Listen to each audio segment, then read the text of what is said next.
was to make the album. So I've been working with music in different projects before, and I knew I had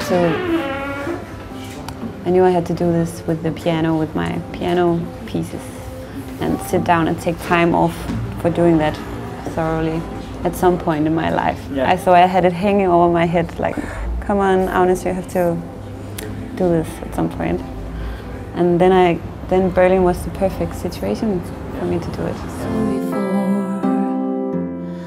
Today is gonna be the day you hear somebody say, we need you wide awake. I was hanging out with some other Danish people, and I was discovering the city, and it was really interesting time.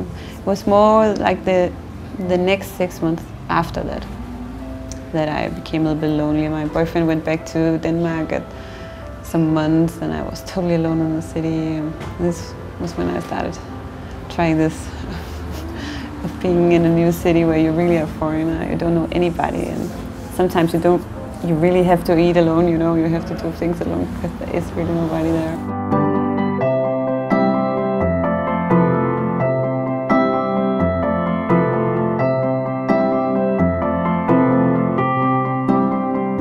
But it was also a good thing because it made me do new stuff and try out new things, and it was really good for my music also because I had suddenly much more time to work alone, and it was an ideal situation to sit down and really focus on the songs and this kind of work. And I needed to be alone, needed not to have too much influences from other people.